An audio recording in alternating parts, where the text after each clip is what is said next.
You know what really sucks? Having to pay extra for something that should have came with your vehicle to start with.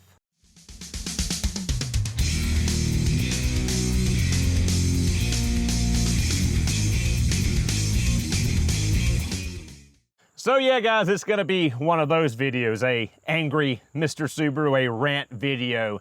It's been a while.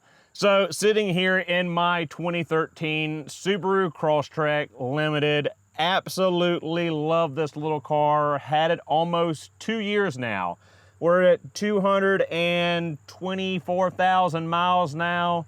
Original engine, original CVT, humming right along, knock on wood. Don't want to jinx myself, but it's been a really great car. I bought it with high mileage. I paid, I think like $4,000 or $5,000 for it. It was very well priced for what it was. We've done lots and lots of videos on this car in the past. I'll link them in the top corner about purchasing the car, inspecting the car, how it held up for the first year of ownership. Lots and lots of repair videos over the years. And I really love it. There's one thing in particular that really ticks me off about this car, and it's this little piece of plastic right here. Now I know some of you are like, what the heck are you talking about, Mr. Subaru? The one thing that ticks you off about the car is a little piece of plastic in the dashboard. Well, why is that? Well, you see, this little piece of plastic right here is a dummy panel. It has your fuse diagram on the backside, and it's got a little hand catch where you can pull it open to access your fuse panel. But this is my big gripe, and it's something that I see a lot with Japanese vehicles brought to the US or imported products, and that is we don't always get what we pay for, or we're not paying for or given the option to get what we truly want. Now, in this particular case, in older Subarus, say my 2002 Outback LL Bean Edition, another Subaru that I absolutely adore. We are less than 500 miles away from hitting the big 300,000 mark in that car. And it's been creeping up very slowly because I've been driving the Crosstrek so much, but I've been trying to drive the Outback more, just so we can get that 300,000 mark and go over the rejuvenation of that car. But getting off track, which I'm known for in these types of videos. That car has, in this same location, a little change holder. It's got a little cubby right here for you to store whatever you want to store, whether it be your coins or trinkets, or even if you want to ash into it for an ashtray, even though, you know, smoking in cars is no longer an option anymore, basically, as cigarette lighters and ashtrays have been removed from modern cars. Not that I do not, but you know, if someone wants to have the option, let them. So this little piece of plastic, they purposely took away the functionality of it having a cubby on it and made it a block-off plate. They were gonna put a chunk of plastic here anyway. How much money did it truly save Subaru by not giving us the little cubby here to put our change and trinkets and whatever we wanted to keep in our dashboard? It's aggravating. I mean, it's the exact same issue I had with my 2019 WRX when I had that car, because the dashboard and the dashboard components are the same as this Crosstrek. Luckily, in Japan, they have the cubby. So Subaru didn't make the call to let's just take the cubby away. Subaru of America made the decision that no, the US market doesn't need this cubby. Give them a piece of plastic. Don't give them the cubby. But in Japan, you still get the cubby. So now I have to go and buy this cubby from Japan and import it. And for those of you that are interested in this little cubby, if you have a Crosstrek or an Impreza or a WRX or an STI from 2013 till 2021 for the WRX and STI crowd, it is a part number 66170VA000VH. I think it's like 20 bucks, but still, that's not the point. I shouldn't have had to go and buy this in Japan and import it for my vehicle when it should be a factory installed option.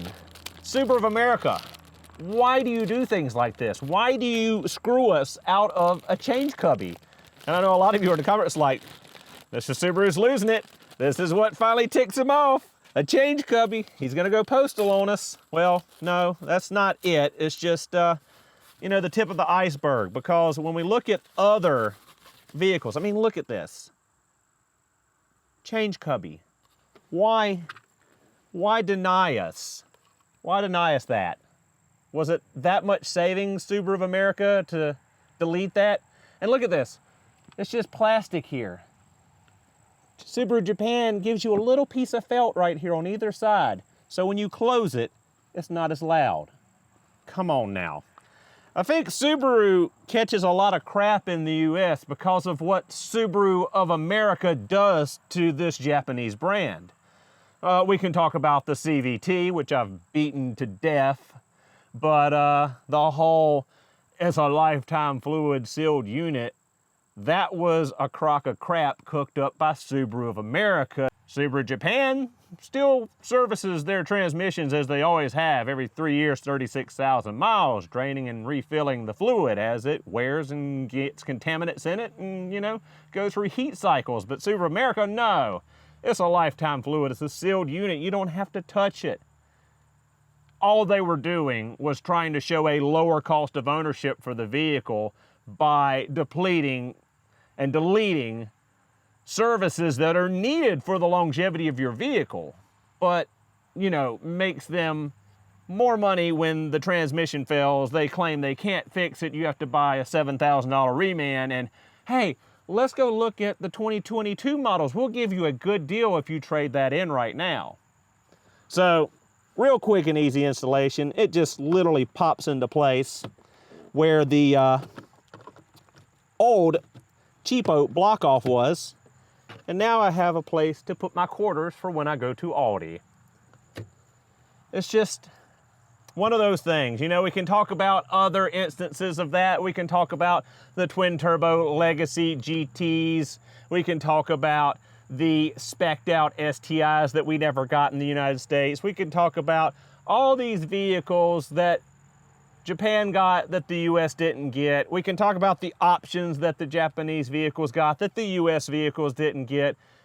We can make a very long video and we can talk about it till, you know, the cows come home, but it won't change anything that we don't get exactly what quality, what options, what Subaru of Japan actually envisions for these cars. And yes, I am talking about all of this over a piece of frickin' plastic. Well, guys, that's basically it. I just wanted to blow off some steam. I have now my little change holder, which I've been wanting for years. Well, at least the last year and a half, 2 years I've owned this car. And I knew it was out there. I just didn't get around to ordering it because I shouldn't have had to order it. It should have came on the car from the factory new in 2013.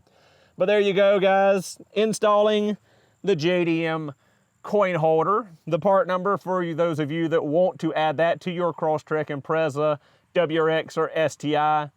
And yeah, just wanted to blow off some steam, and hey, it's starting to rain on me, so I guess it's time to call it an end to the video. Thank you guys so much for watching. Hope you enjoyed the video. I'll see you all in the next one.